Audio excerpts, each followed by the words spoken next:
Neil Wagner एक ऐसा खिलाड़ी जिसको लाइफ ने विलेन बना दिया, लेकिन फिर उसने ये मेक श्योर किया कि हीरो कभी जीत ना पाए। क्रिकेट हिस्ट्री का एक ऐसा विलेन जिसको ट्रू क्रिकेट फैंस ने किसी हीरो से भी ज्यादा प्यार दिया हो। The art of bowling perfect bouncers. लोग बात करते हैं 145 किलोमीटर पर आवर स्पीड की बॉल की, लेकिन जब बात होती है नील वैगनर की बाउंसर्स की तो बात करते हैं भाई एक्यूरेसी की एंड कंसिस्टेंसी की, क्योंकि लगातार उनके शोल्डर टू ईयर बैटर्स को परेशान करना एंड बैकफुट पर ढकेलना, इसका फायदा मिलता था Trent Boult and Tim Southee को। एंड नील वैगनर की जब भी करियर की बात होगी ना तो ये बात नहीं करेंगे कि उन्होंने कितने विकेट लिए, ये बात करेंगे कि उन्होंने किस तरीके से बॉलिंग करी, किस तरीके जज्बे के साथ उन्होंने बॉलिंग करी। और सही मायनों में एक ट्रू फाइटर थे नील वैगनर, बिकॉज उनको याद रखा नहीं जाएगा उनके बॉलिंग स्टैट की वजह से, उनको याद रखा जाएगा उन्होंने किस जज्बे के साथ बॉलिंग करी for New Zealand test cricket team. अब भले ही नील वैगनर ने साल 2024 में टेस्ट क्रिकेट को हमेशा हमेशा के लिए अलविदा कह दिया फॉर न्यूजीलैंड क्रिकेट टीम, लेकिन नील वैगनर की इस कहानी की शुरुआत न्यूजीलैंड से नहीं हुई थी। इस कहानी की शुरुआत हुई थी साउथ अफ्रीका के एक छोटे शहर प्रेटोरिया से, जहां पे उनका जन्म भी हुआ। अब शुरुआत में जब नील वैगनर यंग थे तो एक left arm aggressive fast bowler उनको माना जाता था, एंड साउथ अफ्रीकन सर्किट पे एक बात फैल गई थी कि ये जो यंग बॉलर है ना ये काफी टैलेंटेड है, एंड बहुत सारे लोग ये मानते थे कि नील वैगनर ना साउथ अफ्रीका के लिए इंटरनेशनल क्रिकेट तो गारंटीड खेल लेंगे। एंड नील वैगनर ने लगातार डोमेस्टिक में अच्छा करके दिखाया, साल 2006-7 आया उसके बाद तक। लेकिन एक टाइम पे जब 2008 आया है, नील वैगनर ने एक चीज नोटिस करी कि साउथ अफ्रीकन टीम में ऑलरेडी डेल स्टेन है, मॉर्निंग मॉकल एक यंग बॉलर निकल के आ रहे हैं, एंड मकाई इंटरनेशनल लेजेंड अभी भी खेल रहा है। तो उनको एक चीज पता थी कि उनका भाई आगे जाना मुश्किल है और इस टीम के अंदर जगह पाना भी मुश्किल है। तो उन्होंने एक फैसला लिया, एंड ये फैसले ने उनकी जिंदगी बदल दी। उन्होंने फैसला लिया कि वो न्यूजीलैंड सेटल हो जाते हैं, एंड उनको यहाँ पे किसी तरीके से आईसीसी के रूल्स के अकॉर्डिंग न्यूजीलैंड टीम में जगह मिलने के चांसेस थे। तो उन्होंने ये फैसला लिया, उन्होंने साउथ अफ्रीका छोड़ा, साउथ अफ्रीकन ड्रीम को छोड़ा, एंड न्यूजीलैंड एक अलग ड्रीम की तरफ वो बढ़ गए। अब कुछ फैसले ऐसे होते हैं जो शायद आपकी लाइफ बदल दे, या तो अच्छी कर दे या फिर खराब कर दे। एंड यहाँ पे साउथ अफ्रीका छोड़ के न्यूजीलैंड जाने वाला फैसला नील वैगनर के लिए काफ़ी शानदार साबित हुआ। जब वो यहाँ पे न्यूजीलैंड पहुंचे तो उन्होंने क्रिकेट खेली ओटैगो वोल्ड्स के लिए, काफ़ी इंप्रेस करा न्यूजीलैंड सेलेक्टर्स को, एंड साल 2012 में उन्होंने वेस्ट इंडीज़ के अगेंस्ट अपना टेस्ट डेब्यू कर लिया इन नॉर्थ साउंड वेस्ट इंडीज़। और ये एक कमाल की अचीवमेंट थी, 4 साल के अंदर वो न्यूजीलैंड टीम में टेस्ट डेब्यू कर जाते हैं। और डेब्यू में एक चीज़ पता लग गई थी कि इस बॉलर को विकेट मिले ना मिले, कुछ हो ना हो, बट इसके पास एक जज्बा है, यानी जब भी बॉलिंग करेंगे तो 200% अपने एफर्ट लगाएंगे। एंड कुछ ऐसा ही हुआ। एंड एक चीज़ यहाँ पे कंफर्म हो गई, धीरे धीरे पता लग गई बैटर्स को कि भाई ये बंदा बाउंसर बहुत अच्छी मारता है, इसके बाद बहुत ज़्यादा पेस ना हो लेकिन इसकी बाउंसर की जो एक्यूरेसी है वो बड़ी शानदार है। एंड धीरे धीरे हमने देखा एक डर पहनने लग गया। 2012-13 तक तो नील वैगनर टीम से इन आउट होते गए, इंजरीज भी हुई काफ़ी उनको, बट 2016-17 आते आते न्यूजीलैंड टीम के वो एक अहम हिस्सा बन गए।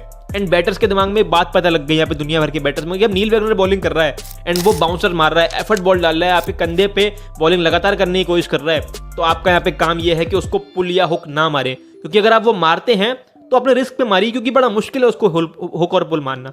और सबसे ज़्यादा 2018 में हुआ जब उन्होंने स्टीव स्मिथ को कंसिस्टेंटली उस बॉल फेंक के परेशान करा। और ये एक ऐसा टाइम था कि नील वैगनर दुनिया क्रिकेट में धीरे धीरे फेमस होने लग गए। अब बाउंसर्स फेंकना एक ऐसा आर्ट है जिसकी शायद इतनी बात होती नहीं है। अगर आप अच्छी बाउंसर फेंकते हो तो वेल एंड गुड, एंड अगर नहीं फेंकते हो तो गुड लेंथ पे आगे बॉल, आउट स्विंगर्स, बहुत तरीके की बॉल्स है, रिवर्स स्विंग बॉल्स है। लेकिन नील वैगनर को एक चीज पता थी कि वो लेफ्ट आर्म बॉलर है, एंड लेफ्ट आर्म से जो एंगल बनता है even right hander, even to a left hander, वो एक अच्छा बनता है। और उसको अगर बाउंसर्स की तरीके से यूज किया जाए तो वो और इफेक्टिव हो सकता है, क्योंकि अगर आप लेफ्ट आर्म बॉलर अगर आपको बाउंसर मारता है तो आपके पास जगह कम होती है थोड़ा हुक एंड पुल मारने के लिए।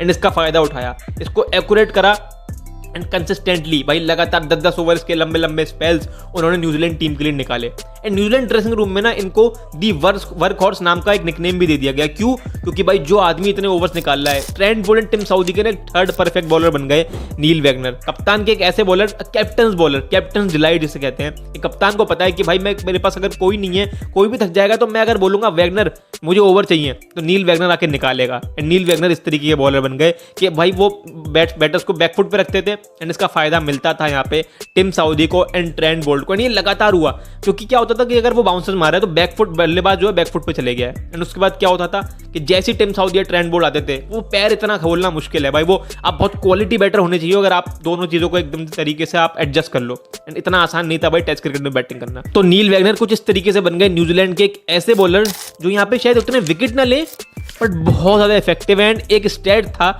जहां पे जो Tim Southee and Trent Boult जब से नील वैगनर ने डेब्यू किया उनके साथ खेल रहे हैं, जब भी नील वैगनर नहीं होते हैं ना उस टीम के अंदर, जब मैच नहीं होते हैं, अनफिट होते हैं, तो Tim Southee and Trent Boult दोनों के जो एवरेजेस है ना वो बढ़ जाते हैं। मतलब बॉलर का अगर एवरेज कम होता है तो वो अच्छा माना जाता है, बढ़ता है तो वो थोड़ा खराब माना जाता है, एंड दोनों का बढ़ जाता है। इससे पता लगता है नील वैगनर का इंपैक्ट कितना था। वो विकेट नहीं ले रहे थे बट वो बल्लेबाजों के दिमाग में एक यहाँ पे बल्लेबाजों को वेयर आउट कर रहे थे और उसका फायदा मिलता था न्यूजीलैंड के बाकी बॉलर्स को। अब मैं वीडियो का एंड कुछ इस तरीके से ही करूंगा जैसे मैंने शुरुआत की थी। जैसा मैंने कहा था कि यार शायद नील वैगनर के पास वो स्टैट्स नहीं होंगे जैसे डेल स्टेन के पास है, जैसे मिचेल स्टार्क के पास है, जैसे जेम्स एंडरसन के पास है, लेकिन यहाँ पे नील वैगनर के पास एक चीज थी, वो थी कैरेक्टर, वो था जज्बा। एंड ऐसे खिलाड़ी ना क्रिकेट को बहुत जरूरी है भाई, ऐसे कैरेक्टर्स आने जरूरी हैं बार बार। एंड नील वैगनर एक विलन नहीं थे बट वो फील्ड पे ऐसे खेलते थे कि मानो वो सबसे बड़े विलन है इस दुनिया के। हर बल्लेबाज के लिए वो एक मुसीबत बन चुके थे उस टाइम पर, एंड कोई भी बैटर दुनिया में उनके अगेंस्ट खेलना पसंद नहीं करता था।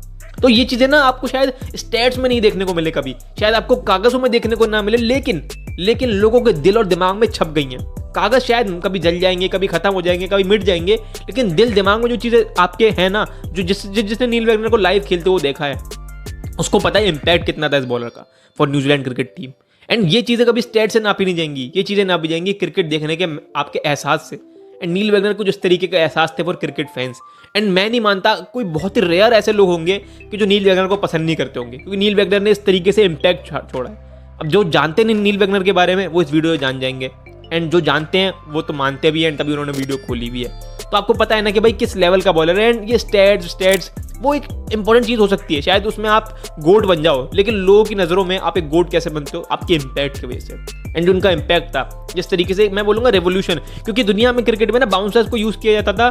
फॉर एग्जांपल कि कोई बॉलर अगर बाउंसर यूज कर रहा है, वो जब यूज कर रहा है कि पिच में कुछ है ही नहीं, अब बल्लेबाज को परेशान करना है, या कोई बैटर ऐसा है जो बाउंसर से डरता है। नील वैगनर के आगे हर बल्लेबाज ऐसा था जिसको बाउंसर से दिक्कत होती थी। मतलब रोहित शर्मा भी हमने देखा नील वैगनर के आगे परेशान होते थे बाउंसर्स में, क्योंकि इस तरीके की बाउंसर होती थी, आपके पास जगह नहीं होती थी शॉट मारने की। बॉल आपके पसलिए में आ रही है लगातार, एंड 6 की 6 लगा अगर कोई बॉल फेंक रहा है तो वो बहुत ज्यादा मुश्किल है आप उसको अटैक करना। एंड कुछ इस तरीके का इम्पैक्ट छोड़ा है। तो वही बोलूंगा एंड में कि यार स्टैट्स में भी नील वैगनर के इस तरीके के ना हो कि आप उनको गोट बोले, लेजेंड बोले, लेकिन जो इम्पैक्ट रहा है वो बड़ा शानदार रहा है। अब तुम्हें ये वीडियो पसंद आई ना अगर, तो कुछ नहीं करना, वीडियो करना है लाइक, चैनल को करना है सब्सक्राइब, क्योंकि हम ऐसी वीडियो लेके आते रहते हैं। मिलते हैं अगली ऐसी किसी वीडियो में, जब तक के लिए गुड बाय, अपना ख्याल रखिए।